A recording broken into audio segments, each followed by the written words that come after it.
Think politics நேயர்களுக்கு அன்பு வணக்கம். இது சம்பவங்களும் சரித்திரங்களும். நான் உங்கள் தமிழ் பேச்செங்கல் மூச்சு ராகவேந்திரன். தொடர்ந்து ஏகாதிபத்தியத்துக்கான எதிர்ப்பு குரலை தமிழ்நாடு தான் வழங்கும் அப்படின்னு சொல்லியிருந்தேன்.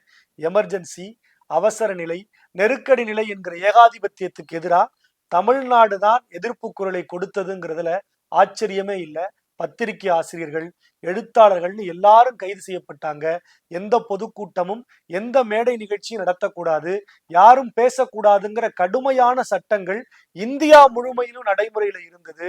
அன்றைக்கு கம்யூனிஸ்டுகள் ஆதிக்கம் செலுத்தின மேற்கு வங்கத்திலையும் கேரளாவிலையும் கடுமையான ஒடுக்குமுறைகளும் சிறை கொட்டடி சித்திரவதைகளும் நடத்தப்பட்டது. ஆனால் அத்தனையும் தாண்டி தமிழ்நாட்டில் இருந்து ஏகாதிபத்தியத்துக்கான எதிர்ப்பு குரல் அரங்கேறியது. அவசர நிலை பிரகடனப்படுத்தப்பட்ட அன்றைக்கே பெருந்தலைவர் காமராசர் திருத்தணியில் நடைபெற்ற மாநாட்டில் இந்த எமர்ஜென்சியை குறித்து கடுமையாக கண்டித்து பேசினார். அதற்கு அடுத்த நாளே அன்றைக்கு முதலமைச்சராக இருந்த திராவிட முன்னேற்ற கழகத்தினுடைய தலைவர் கலைஞர் அவர்கள் செயற்குழுவை கூட்டி கடுமையான கண்டன தீர்மானங்களை நிறைவேற்றினாரு. பெருந்தலைவர் காமராசரும் தலைவர் கலைஞரும் எமர்ஜென்சிக்கு எதிராக தமிழ்நாட்டுல பெரிய அதிர்வலைகளையே ஏற்படுத்தினாங்க. உலகத்தில் இருக்கிற ஒட்டுமொத்த பார்வையும் இந்தியாவின் மீது இருந்தது. குறிப்பாக இந்தியாவில் தமிழ்நாட்டின் மீது இருந்ததுன்னே சொல்லலாம். இந்தியாவினுடைய மிக முக்கியமான தலைவர்கள் தமிழ்நாட்டுக்கு தஞ்சம் புகுந்தாங்க.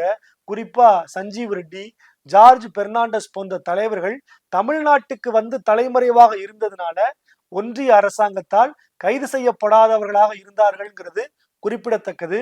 அதுலயும் குறிப்பா சஞ்சீவ் ரெட்டி, என் சொந்த ஊரான அனந்தபுரியில என்னால கூட்டம் போட முடியல, என்னால மைக்ல பேச முடியல, ஆனா தமிழ்நாட்டுல என்னால பேச முடியுதுன்னா அதுக்கு காரணம் இங்கே நடைபெறுகிற திமுக ஆட்சி, அதன் தலைவர் கலைஞர்னு சொன்ன வசனங்கள் இன்றைக்கு வரைக்கும் வரலாற்றுல நின்று நிழலாடுகிற ஒன்று.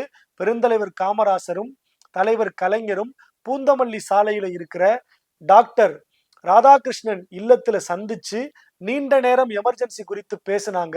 அதன் முடிவுல பெருந்தலைவர் காமராசர் தேசம் போச்சு தேசம் போச்சுன்னு சொன்னதெல்லாம் வரலாற்றில் இன்றைக்கு வரைக்கும் பதிவு செய்யப்பட்டிருக்கு.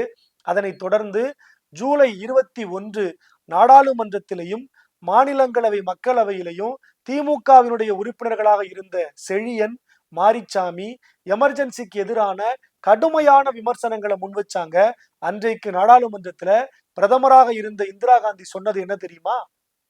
தடை செய்யப்பட வேண்டிய இயக்கங்களாக இருக்கிற RSS, அனந்தபுரி மாதிரி திமுகவையும் தடை செய்யணும்னு பேசினாங்க. அது மட்டுமல்ல, இந்தியாவில் இரண்டு தீவுகள் இருக்கிறது. ஒன்று சோசலிஸ்ட் கட்சி ஸ்தாபன காங்கிரஸ் ஆதிக்கம் செலுத்துகிற குஜராத், இன்னொன்று திமுக தலைமையில் இயங்குகிற தமிழ்நாடுன்னு சொல்லி தன்னுடைய ஒட்டுமொத்த வன்மத்தையும் தமிழ்நாட்டின் மீது இந்திரா காந்தி சுமத்தினாங்க. ஆனாலும் கூட அந்த ஏகாதிபத்திய சர்வாதிகார குரலுக்கு தமிழகம் சாய்ந்து கொடுக்கவே இல்லை, தொடர்ந்து எதிர்ப்பை தெரிவித்தது. ஆகஸ்ட் மாதம் 2 நாட்கள் நெல்லையில பிரம்மாண்டமான பொதுக்கூட்டத்தை நடத்தி இந்த அவசர நிலைக்கு எதிராக பல்வேறு தீர்மானங்களை போட்டாங்க. அதே ஆண்டு டிசம்பர் மாதம் கோவையில ஒரு மிகப்பெரிய மாநாட்டை நடத்தி எமர்ஜென்சிக்கு எதிரான ஒரு அறிக்கையை, கண்டன உரையை தலைவர் கலைஞர் பதிவு செஞ்சாரு.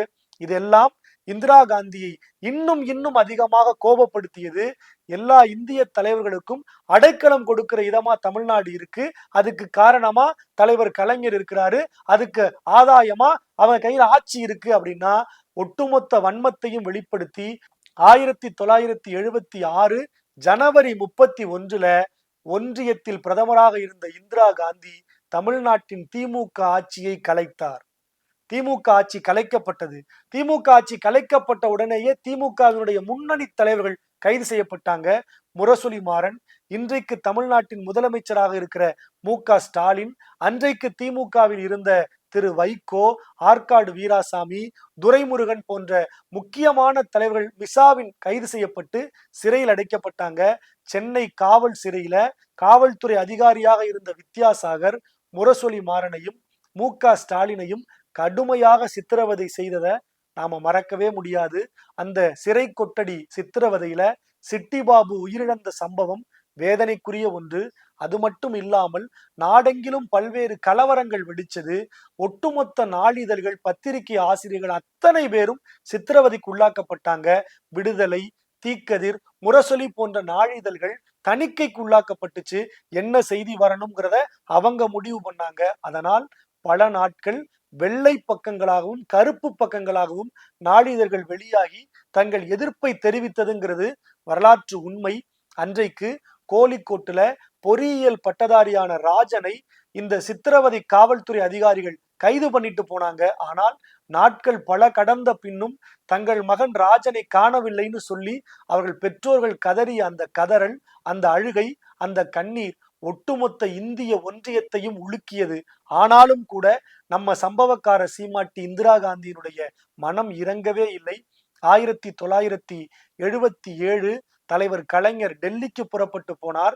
திமுகவினுடைய நாடாளுமன்ற உறுப்பினராக இருந்த இரா செழியன் இல்லத்தில் ஒட்டுமொத்த இந்திய முன்னணி தலைவர்களையும் கூட்டி ஒரு மிக முக்கியமான கூட்டத்தை தலைவர் கலைஞர் தலைமையில நடத்தினாங்க. அந்த கூட்டத்துல அகில இந்திய காங்கிரசினுடைய முன்னாள் தலைவர்கள் அசோக் மேத்தா, மொஹிந்தர் கவுர், திக் விஜய் சிங், பிஜு நாயக், வாஜ்பாய், திமுகவினுடைய ராஜாராம், PH பட்டேல் உள்ளிட்ட முக்கியமான தலைவர்கள் கலந்துகிட்டு இந்திராவுக்கு எதிராகவும் எமர்ஜென்சிக்கு எதிராகவும் கடுமையான தீர்மானங்களை கொண்டு வர வேண்டும்னு சொல்லி போராடினாங்க.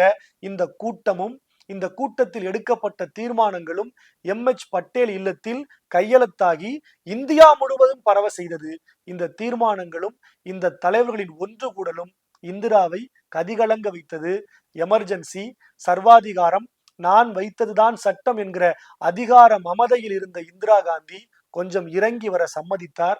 1977 மார்ச் மாதம் அவசர நிலை, எமர்ஜென்சி ரத்து செய்யப்படும் அப்படிங்கிற அறிவிப்பை இந்திரா காந்தி வெளியிட்டாங்க.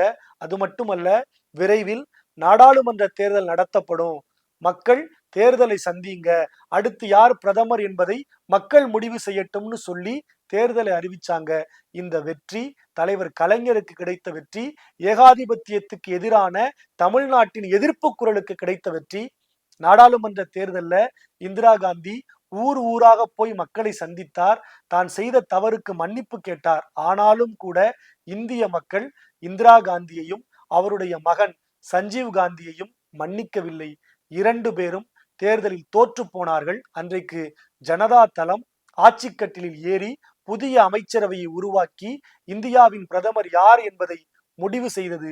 இந்த நெருக்கடியான காலகட்டங்கள்ல எல்லா அலுவலகங்களும் தீயிட்டு கொளுத்தப்பட்ட ஒரு சூழலிலும் கூட தமிழ்நாட்டின் எதிர்ப்பு குரல் திருமணங்கள்ல, முக்கியமான விழாக்கள்ல, வீட்டு சடங்குகள்ல அரசியல் பேசுகிற ஒரு சூழலை உருவாக்கியது. அன்றைக்குத்தான் தமிழ்நாட்டின் குடும்பங்களாகவே அரசியல் பேசியது, ஏகாதிபத்தியத்துக்கு எதிரான எதிர்ப்பு குரலை கொடுத்தது. உலகத்தில் எங்கு சர்வாதிகாரம் தலை தூக்குகிறதோ, எங்கு சர்வாதிகாரம் மக்களாட்சியின் குரல் வலையை நெரிக்கிறதோ, எங்கு சர்வாதிகாரம் காலால் எட்டி உதைக்கிறதோ, அங்கெல்லாம் ஜனநாயகம், மக்களாட்சி தன் வலிமையான எதிர்ப்பு குரலை கொடுக்கும் என்கிற அந்த உன்னத கருத்தை ஏகாதிபத்தியத்துக்கு எதிரான, எமர்ஜென்சிக்கு எதிரான தமிழ்நாட்டின் எதிர்ப்பு குரல் உறக்கச் சொல்லுகிறது. சம்பவங்களும் சரித்திரங்களும் நிகழ்ச்சியில எமர்ஜென்சி குறித்தும், எமர்ஜென்சியில் யார் ஆதாயம் அடைந்தார்கள், யார் பாதிக்கப்பட்டார்கள், யார் எதிர்த்தார்கள், எப்படி நிலைமை கட்டுக்குள் கொண்டு வரப்பட்டதுங்கிற வரலாற்று தகவல்களை, சின்ன சின்ன சம்பவங்களின் தொகுப்புகள் தான் சரித்திரங்களா மாறுதுங்கிற உண்மைகளை நீங்க தெரிஞ்சிருப்பீங்க. தொடர்ந்து இன்னொரு சம்பவங்களையும் சரித்திரங்களையும் உங்களுக்கு அறிமுகப்படுத்தும் வரை உங்களிடமிருந்து விடைபெறுகிறேன். நன்றி, வணக்கம்.